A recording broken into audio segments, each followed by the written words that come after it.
o século IX, a era viking na Inglaterra, enquanto quase toda a Grã-Bretanha sucumbia aos invasores escandinavos, o reino dos saxões do oeste, liderado por Alfredo o Grande, resistiu. Na década de 870, os vikings intensificaram seus esforços e o domínio de Alfredo parecia condenado a cair. Finalmente, em 878, na Batalha de Edington, os saxões do oeste estavam à beira da aniquilação.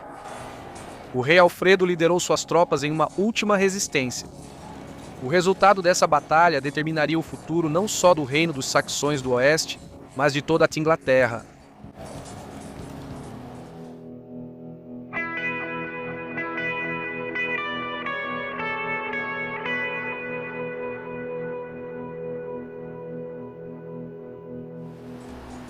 Desde que virou rei dos saxões do oeste, Alfredo o Grande enfrentou a ameaça dos vikings. Mas Alfredo já tinha grande experiência como comandante, pois lutou ao lado do irmão. Além disso, Alfredo foi atormentado por uma doença ao longo da vida, segundo o amigo e biógrafo do rei, Bispo Acer. Hoje, historiadores acreditam que pode ter sido doença de Crohn, enfermidade crônica que entra em remissão por longos períodos, mas é muito dolorosa nas crises. Apesar da enfermidade, Alfredo foi um governante ativo e dedicado. A condição não o impediu de ter filhos. Joana Armin estima que a primeira filha e primogênita de Alfredo, Athelflaed, nasceu por volta dessa época, aproximadamente em 870. Alfredo o Grande foi coroado em meio a grande turbulência. Para os ingleses da época, devia parecer o fim dos tempos. Os vikings destruíram todos os reinos anglo-saxões da Grã-Bretanha, exceto 2. Reis haviam sido martirizados, casas de Deus saqueadas, mosteiros deixados em ruínas. O próspero comércio do século VIII entrou em colapso. A instrução estava em baixa. Alfredo mais tarde reclamaria que, ao sul do rio Humber, mal restava um sacerdote alfabetizado. Um mês após Alfredo o Grande assumir o trono em 871, ele enfrentou 2 exércitos vikings perto de Wilton. A coalizão viking era realmente formidável, com suas fileiras multiplicadas pela presença do grande exército de verão. Nesse confronto, os anglo-saxões foram derrotados, e Alfredo concluiu que não poderia eliminar a ameaça imediata ao seu reino sem comprar a retirada dos invasores. Essa solução era antiga, mas nunca permanente contra ataques vikings. Frequentemente, isso só provocava ainda mais hostilidade, e cada vez mais, Alfredo não era capaz de manter essa política financeiramente ruinosa. As terras do rei não geravam o Danegeld, então era preciso arrecadá-lo do povo de Wessex e das terras da igreja. No ano seguinte, o grande exército pagão tomou medidas para consolidar seus ganhos. Liderados pelo chefe viking Halfdan, avançaram para a Mércia. Aqui, os vikings estabeleceram uma base em Repton durante o inverno de 873 a 874. Nortúmbria e Anglia Oriental já estavam sob seu controle. No passado, Wessex havia trazido ajuda para a Mércia, mas não desta vez. Os mércios não conseguiram superar os dinamarqueses. O rei Bergrid e sua esposa foram depostos e partiram para o exílio. Bergrid fugiu para Roma, onde morreu no ano seguinte. Sua esposa, que era irmã do rei Alfredo, terminou seus dias em um convento. Nunca mais um rei independente governaria a Mércia. Os dinamarqueses colocaram seu próprio governante fantoche. No ano seguinte, o exército dinamarquês se dividiu. Halfdan foi ao norte para consolidar o poder na Nortúmbria. A crônica anglo-saxônica simplesmente afirma: Halfdan dividiu as terras dos nortúmbrios e eles passaram a arar e se sustentar. Essa passagem gerou muitos debates. Os vikings conquistaram terras dos habitantes locais ou adquiriram propriedades dos senhores nativos com o tesouro acumulado. Seja como for, está claro que o grupo de Halfdan fez de York seu lar permanente. Aqui a terra era fértil e a oposição inexistente. O local era ideal para os aventureiros dinamarqueses se estabelecerem. Os nomes de lugares da região hoje indicam a mistura das línguas escandinava e anglo-saxônica. Com os antigos invasores tornando-se agricultores, ocorreu interação, cooperação e comércio entre os povos. Vikings casavam-se com a população local. E não eram apenas guerreiros que chegavam da Escandinávia. Evidências indicam que os dinamarqueses traziam suas mulheres, sinalizando que os vikings estavam se estabelecendo como fazendeiros, não só como saqueadores. Enquanto isso, o exército de Guthrum permaneceu na Mércia durante o verão. Eles montaram a base em Cambridge naquele ano. Em 876, o exército de Guthrum entrou no reino. Eles escaparam do exército de Alfredo, tomando Wareham em Dorset. A princípio, Alfredo sitiou o inimigo em sua fortaleza. Ele foi forçado a recuar quando soube de uma grande frota viking navegando pela costa de Wessex com a intenção de reforçar Guthrum. Mais uma vez, o rei teve que negociar. Guthrum jurou deixar Wessex e deu reféns como garantia. Dessa vez, porém, Alfredo queria uma garantia mais forte. Guthrum concordou em jurar sobre um anel sagrado. Essa era uma prática solene entre os vikings, e o anel usado nessa ocasião foi identificado como um anel de Thor, uma grande pulseira de ouro usada no braço do chefe, utilizada pelos próprios dinamarqueses na troca de juramentos. No entanto, o esforço de Alfredo em apelar para a piedade viking se mostrou inútil. Guthrum quebrou o juramento. Talvez o líder viking seguisse o conselho de Odin nas palavras do Highwind. Se há um homem em quem você não confia, mas de quem você só deseja o bem, fale com ele com gentileza, mas guarde pensamentos falsos. Guthrum e seus homens assassinaram seus reféns saxões ocidentais e depois escaparam à noite para Exeter. A frota citada antes foi destruída por uma tempestade na costa de Swanage.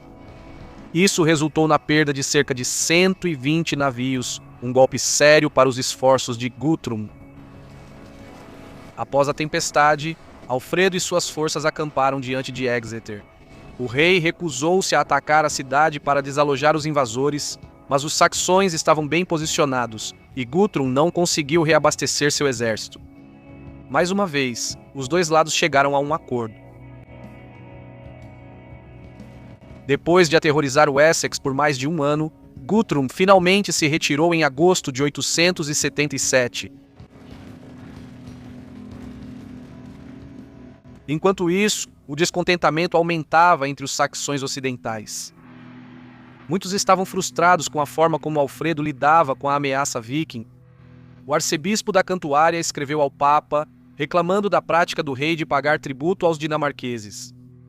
Recentemente, alguns historiadores sugeriram que membros de alto escalão da nobreza da Saxônia Ocidental podem até ter tentado depor Alfredo. Isso pode explicar por que o reino estava despreparado quando Guthrum atacou de novo.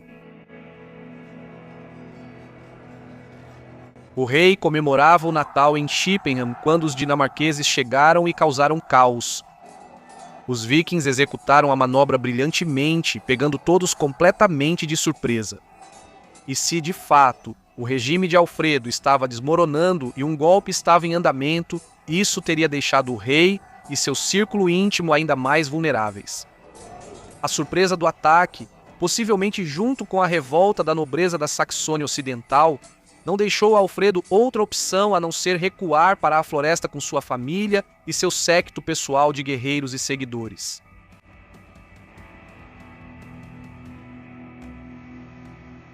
Alfredo fez a difícil jornada pelas florestas de Somerset. Ele e seus companheiros passaram a viver do que conseguiam coletar e caçar.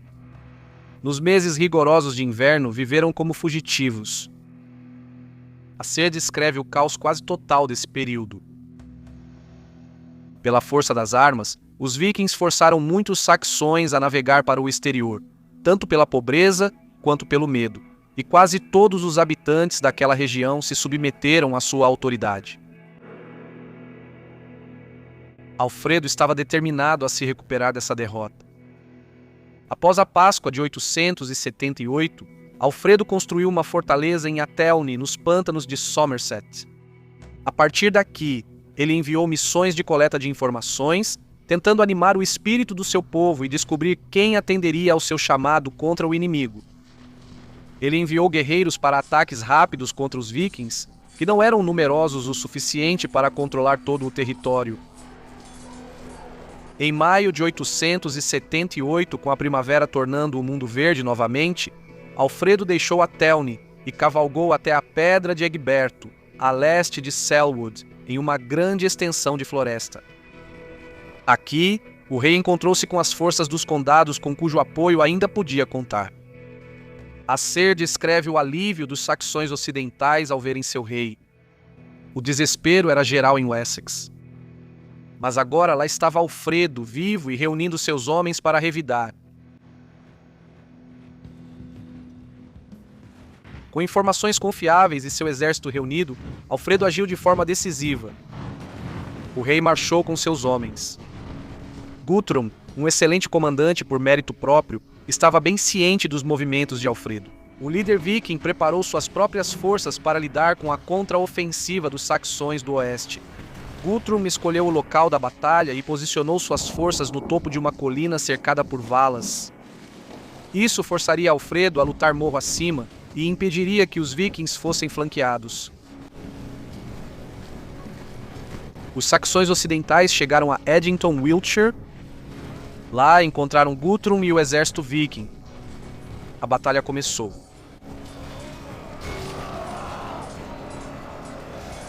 Segundo Joanna Armand, apesar do que mostram na TV, saxões e vikings usavam armas e equipamentos parecidos. Grandes escudos arredondados com umbos metálicos eram segurados à frente, na esperança de formar uma parede impenetrável. Espadas eram armas de status, só os muito ricos tinham. A maioria dos homens empunhava lanças longas, atacando por cima da parede de escudos para tentar romper as fileiras inimigas. Quando as paredes de escudos se chocavam, ambos os lados golpeavam e apunhalavam buscando brechas na formação rival. Acer descreve o confronto. Quando a manhã seguinte amanheceu, Alfredo moveu suas forças e chegou a um lugar chamado Edington. Lutando ferozmente com uma parede de escudos compacta contra todo o exército viking, ele perseverou por muito tempo. Por fim, venceu pela vontade de Deus. Ele destruiu os vikings com grande massacre e perseguiu os que fugiram até a fortaleza, encurralando-os. Max Adams escreve que as vantagens de Alfredo estavam no comando de um exército defendendo sua terra natal e na superioridade tática, a guerra anglo-saxônica em campo aberto contra uma força de assalto marítima aperfeiçoada na arte dos ataques rápidos.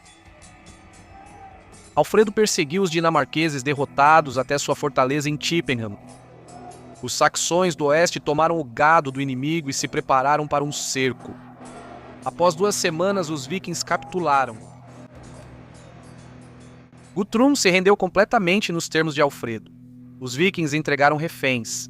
Alfredo não deu nenhum. Os invasores também prometeram evacuar Wessex imediatamente.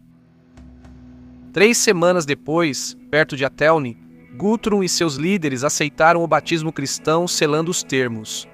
Sem dúvida, do ponto de vista dos saxões ocidentais, a cerimônia foi um símbolo poderoso do triunfo cristão sobre o paganismo dinamarquês.